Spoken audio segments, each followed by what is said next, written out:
একজন শিক্ষকের একটি কলম বদলে দিতে পারে একজন শিক্ষার্থীর পুরো জীবন।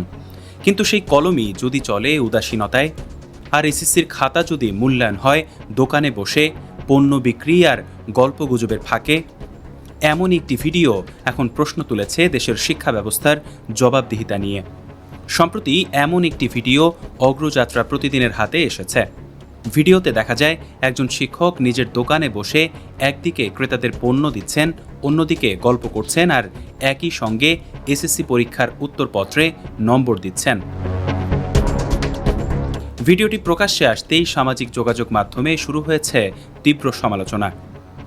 খোঁজ নিয়ে জানা গেছে, ভিডিওতে থাকা ব্যক্তি রংপুর মহানগরীর খটখটিয়া উচ্চ বিদ্যালয়ের ইংরেজি বিষয়ের সহকারী শিক্ষক মাহবুবুর রহমান। অভিযোগ উঠেছে, পরীক্ষার মতো অত্যন্ত স্পর্শকাতর দায়িত্ব পালনে তিনি চরম অবহেলা করেছেন। প্রশ্ন উঠেছে, একজন পরীক্ষক যখন পূর্ণ মনোযোগ না দিয়ে খাতা মূল্যায়ন করেন, তখন একজন মেধাবী শিক্ষার্থীর প্রকৃত নম্বর পাওয়ার নিশ্চয়তা কোথায়? ভালো পরীক্ষা দিয়েও কি কেউ বঞ্চিত হবে তার প্রাপ্য ফলাফল থেকে? শিক্ষা বোর্ডের নিয়ম অনুযায়ী পরীক্ষা শেষ হওয়ার 60 দিনের মধ্যেই ফল প্রকাশ করতে হয়। আগামী 20 জুলাই এসএসসি পরীক্ষার ফল প্রকাশের কথা রয়েছে।